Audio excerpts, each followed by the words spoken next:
Hey everybody, I'm Tom Vassell, and welcome to 10,000 and Below. As we continue our quest to look at all the games on Board Game Geek, the biggest database about board games in the world, and that are ranked 10,000 or less. Today we're at 14,301. Let's get started.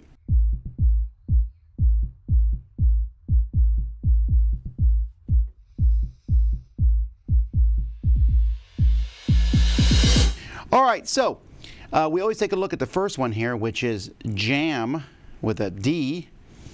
Let's see. This one's called Interurban. It says I've used to own this for some reason. Do Not Forsake Me, oh my darling. I like the name of that one. Ultimatum, a game of nuclear confrontation, Triviathon, and Time Pirates. So we'll take a look at these, and then we'll come back. All right, Djam is a game here from Asmodee. It's in the little tins that they've done. And you choose a card with 6 themes, you roll dice, you play together. I don't actually know what this one's about.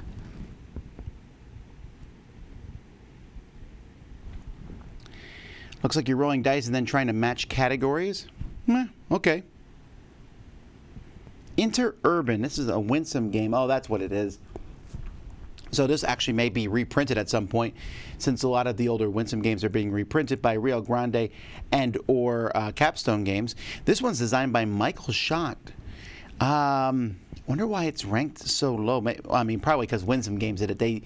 Their stuff is, I mean, you can see it, really bad quality, and it's almost always a train game, and they don't print a lot of them. So maybe if someone else gets a copy of it, because Michael Schacht is a very well-known designer. All right. Do Not Forsake Me, oh my darling. It's a bounty ship on the edge of space looking for dead dread pirates, criminals, and charlatan messiahs. It's a solo game with 18 cards. When did this come out? 2015. Well, that's intriguing. I would not have guessed that's what the game was about. Huh.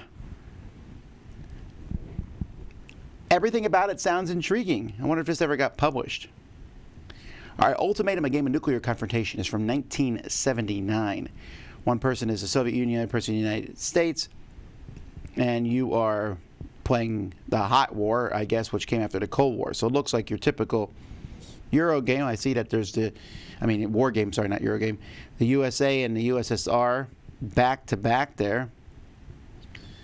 Yeah, I guess at this point in time, this was something as, man, that would have been kind of a weird game to play in 1979, 10 years before the Cold War ended. Huh. Triviathon. So I played this one. You're going around answering questions. This one is a game that I liked. This actually, we have used this. Okay, so a couple things.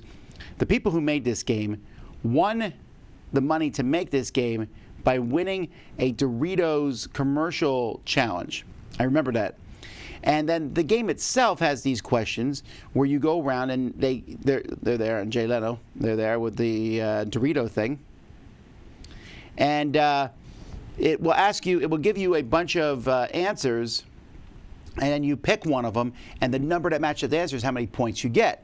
So this is actually something that we've done. I used the idea in my game shows for a long time, and it came from this game, this party game. But the game itself had some take that's and some weird stuff in it. If the game had just been the number thing, I think it would have done much better, maybe. Who knows? Time Pirates. This is an Alan Moon, Aaron Weisblum game. I'd give this one a 7. Came out 20 years ago in 2000. And I think this one is unfairly maligned. Now, it's a time game where you're jumping through time. Not really. It's just a set collection game where you're going to move around collecting these different tiles. So, really bad graphics. This is one that I think could see a new edition reprint, although the designers no longer work together. But I remember enjoying this game. It was fun. The theme, very, very loose, very, very, almost non-existent. But it certainly got me interested in the game. Alrighty, well, that's a lot of games to look at to begin with. Now, Space Invaders Dice, Old Men of the Forest, Red Hot Silly Dragon, Alarm, which I've given a 2, so that's not going to be too hot, and Strain. Well, a lot of different games here. Look at Space Invaders Dice. This is from Daryl Andrews. A fast tabletop game that plays like the arcade game. Well, I doubt that. But the dice look like the arcade game. Oh, it's a roll and write style game, maybe?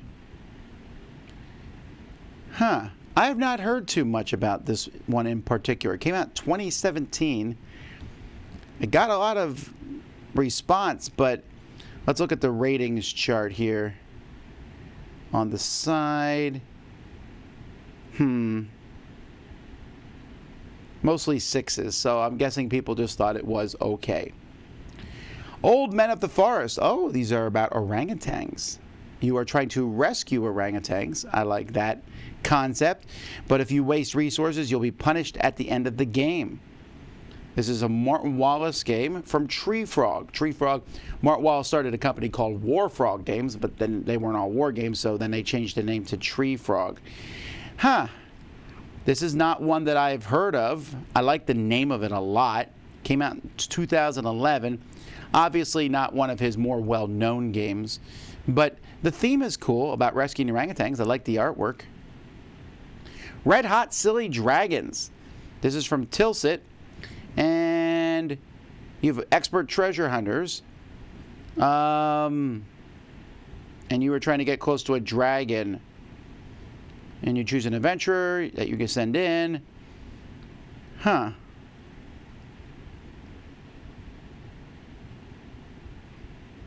not heard of this. A little push your luck style game. Looks interesting. 2005 though, 15 years ago.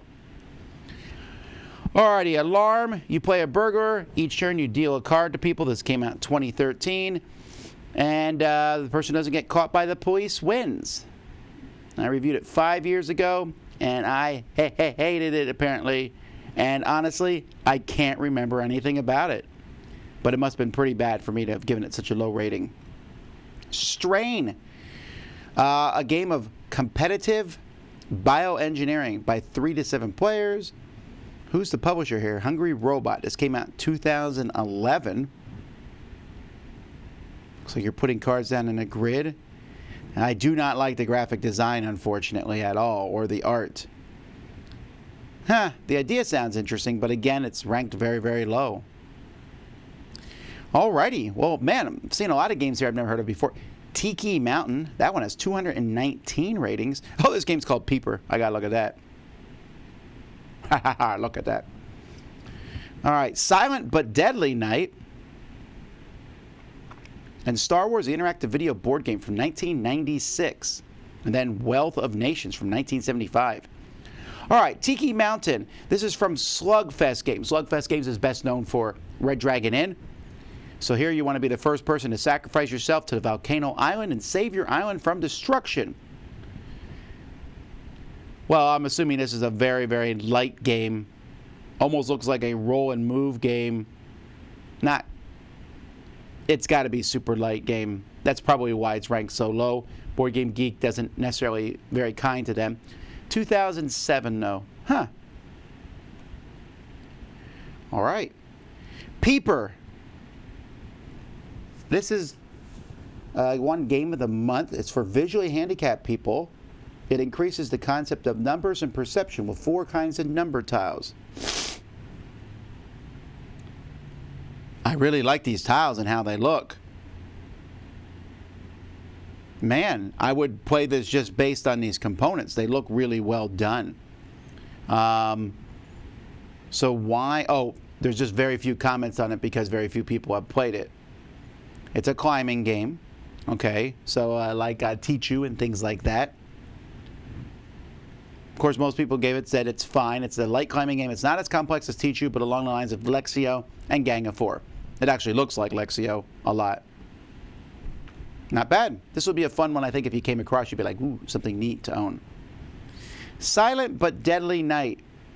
You're making a B-movie by playing characters, props. Oh, is this one of the B-movie games? Oh, it is. From Z-Man Games. I did not realize this is one of the ones I've not ever come across. It's a take that game, and you just play cards to make a movie. This one must not have got as much love as the others because there's barely any people talking about this one. Fruitcake. All right, Star Wars, the interactive video board game in 1996. You And it comes with a VCR, a videotape, in '96, huh? One of the last VCR games, I'm assuming. Well, no. VCRs were still around all the way up to '02, maybe. Huh. Well, there's possibly some of you watching this may have played this game. It obviously, let's take a look at the comments. 10.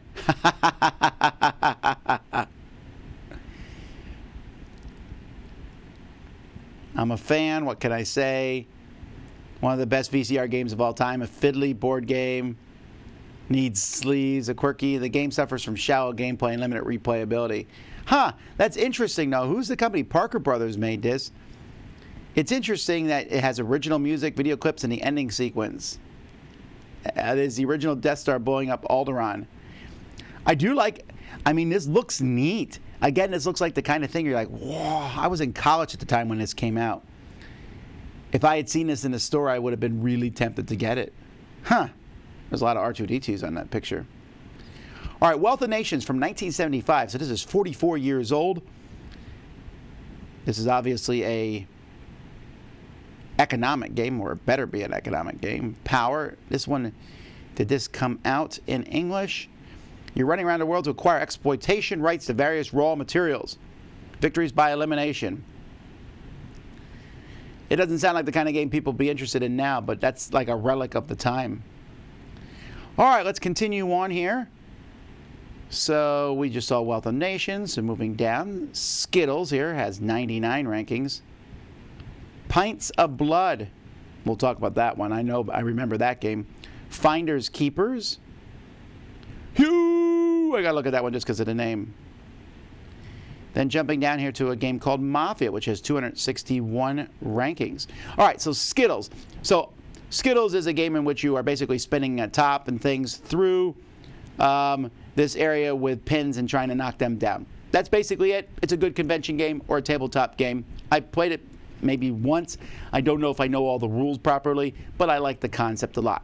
Big, heavy, expensive game. Pints of Blood is straight up, they went to Shaun of the Dead, and here you have zombies coming at a pub, and you're defending this pub against these zombies coming in. It's unfortunately just not a good game. Who did it originally? I know they did it based on the theme and stuff, but the game itself just wasn't designed very well at all. It's pretty boring, and also a blatant theme copy. Finders Keepers. Oh, this one here is just there's hundreds of boards. You put this board together, and then you're just trying to find the pictures on the board. Okay. That doesn't seem like that game should be ranked so low, though. But again, kids' games get ranked lower. This came out in 1993. There's a lot of games like this now. Hue! It's a new horse racing game. Why is it called Hue? Has nothing to do with colors. So you're betting on the horses as they race. Maybe it's another language. It looks almost like a print and play game. Black Rock Games, okay. Not any other information about it. All right. Mafia. Now is this, this is based on the traditional game Mafia, which is why it has so many rankings. From Poland. Oh, this is from Grana. Has that typical Grana artwork that they put in a lot of their games. All right. Oh, not that one. That looks, I like the Grana artwork better. I like the silliness of it. If you're playing a Mafia game, I don't think you want it to look too serious. Alrighty, let's continue on as we travel down here. Let's look across the game of nasty things. I'm almost kind of scared to look at that. Escape Pods, Frankendie, and La Familia. I don't know if I'm pronouncing it right. And Undo Curse from the Past. Oh, there's Borderlands Tiny Tina's Robot Tea Party. I have not played this one yet. I have it. And I've definitely... There's Claptrap. There's a lot of it looks like you're building Claptrap robots. I'll have to get around to playing this one some point. I don't know if it's any good or not, but I have a soft spot for Borderlands, oddly enough. The Game of Nasty Things. I'm assuming this is based on the Game of Things. Okay, so we're not going to look at pictures of this one. The Game of Things, where you will write, choose a thing and you write down an answer. People have to guess who wrote what answer. And apparently the game of Nasty Things will be the adult version of that. Escape pods is a cool idea where there's a ship blown up and you got to get the people out through escape pods. It unfortunately has really poor rules, just really doesn't give you a lot of interesting options, and the components aren't that great. Just all around not a great package. Frankendie. Well, I played this back in the day. When did this come out? 2012. Let's see here. You're rolling dice, trying to get monster body parts. Find these monster body parts. The artwork's good. It's an okay game. La Familia, I can't pronounce this one. Famiglia, 2017. This one is from Gate On Games. Another Mafia-style game. It looks like it may not have come out in English. Oh, but those guys look super serious. I like that hat. Undo Curse from the Past. Now, obviously, this series has done well enough. I see that they're just about to release some more Undo games this year. I hate these. I really think poorly of them. I think it's the worst escape room type experience I've done because you just randomly guess at what happens. It's all random, and it's just not that interesting. But there are some people who like them. But if you look at let's take a look at the ratings. You'll see some people gave it a 10, but there's a lot of people gave it low ratings like myself too. But let's look at the 10s to counteract my very negative opinion. Well, if the 10s ever load. Nope, none of them made a comment. Well, maybe one of the 9s made a comment. Nope, maybe one of the 8s made a comment. Very good. If we had visited one place first, we could have done better. Right, you just randomly visit places. No. All right. All right, let's keep going on here. Let's see, we looked at that one. Now we'll look at Sumo Ham Slam. And then, that game's just called the train game. Luftwaffe, the game of aerial combat over Germany, has 841 ratings. That's quite a few ratings. Revolt and Eat, that's another war game. Cultist and Cthulhu, that looks like a print and play. God's Fire from 1976. You can see a lot of older games just don't make it, because, well, they just don't, a lot of these don't age well. The Bridge to Treasure Cave. Moving down, Double Down. We'll take a look at that one. Attack the Darkness. Clack. And Formula 1. Those are all the ones we'll look at. All right, here we go. Sumo Ham Slam. This is, you have these fat little things here, and you actually add more weight to them. I want to say it was like with pennies or something heavy that you put inside them. Oh, it's these discs here. They're not pennies. But you put them inside, and then you're just trying to knock over the other ones. It's a silly game, mostly for kids. Luftwaffe. This is an aerial combat game over Germany. Really big map. Normally an airplane game doesn't have a map that big or a baby sitting on the board. Looks interesting, though. Revolt in the East. This is another war game. It is interesting to me how when they made these games, they never really seemed to want to go out of the way to make these maps look that interesting. I mean, they're actual maps, and they make them in hex counters and everything. But that's the computer version. God's Fire from 1976, a conquest game with politics, government, and production rules. All right, so it looks like a 4X style game. Lynn Willis.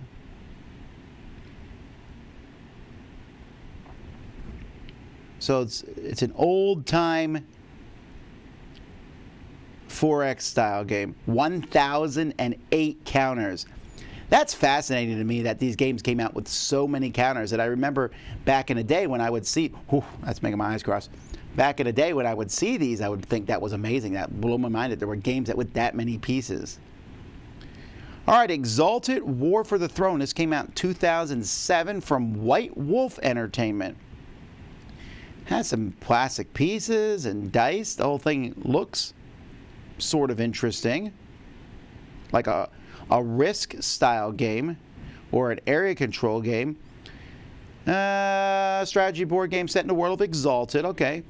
So I wonder then why it was ranked so low. Oh, wow, mostly mediocre ratings. It's like Risk with range attacks, magic, and variable character stats. A fresh take on Risk. A Risk knockoff. Well, there you go. That tells us all we need to know about the game. If you like Risk, you'll like it. Dice's Zoo. You want to be the first to play out all 12 of your dice. So this game looks like it's Homo Sapiens Lab. Okay, Homo Sapiens Lab has made some good games in the past. This one apparently has not had an English thing, but has a lot of ratings, although, again, not very high. But, again, it's a kid's game. That's probably why. The Bridge to Treasure Cave, or Rio Doro. Frederick Moyerson, who has made some really fantastic games. It's old and brittle. No, not the game itself, but the bridge. I don't think I would start my line out that way. So you're trying to cross this bridge. Oh, I like how that looks. Man, I would like to play this game just based on how it looks. Again, I wonder why it's ranked so low. It doesn't have a lot of ratings, I guess. Simple roll and move, and lots of hosing your opponents. Nice idea. Need some rules changes. All right. Double Down. It's a party game. Oh, okay. It's Lobo 77. That would explain why 558 ratings. Lobo 77, you're just adding a total and trying to make the total go over a different number and stuff by playing cards. Really simple game like Uno. Many people may have played it. Attack the Darkness. Terrible name. In fact, I feel like I've seen this game in person and just was not impressed because of the... yes, I do remember this game. Just too much darkness. And I don't mean that even in a snarky way. The game itself is just too dark and everything on this. We actually reviewed this game. I just never ranked it. Well, I'm sure that I did not give it a good rating. Maybe at best I gave it an okay ranking. I'll have to go back and look at that one and see. Clack, the game. The magnetic game that clacks when you stack. Didn't I play this? I remember messing with it. I might not have actually played it, but they're just magnetic, and you stack them on top of each other. A great type of game for kids. And then finally, we always look at the last one, Formula 1 from 2007. Another game from Grana. A Polish racing game here. I like the cars. It looks simple. It looks fun. You get to make your own track. It must have a lot of luck in it. I would have said, oh, no, actually this has very few ratings. Oh, but not high ones. For children, small children. Well, that's not a bad thing, I think. Why not have a racing game for kids? Alrighty. Well, that's it. Another 100 that we've gone through. We're getting down to that. We're going to start calling the series 15,000 and below soon. Anyway, thanks so much for watching. We'll continue this all the way to the end. Until next time, though, I'm Tom Vassell. If there's something I missed or should have talked about, mention it in the comments. And you've been watching 10,000 and below on the Dice Tower.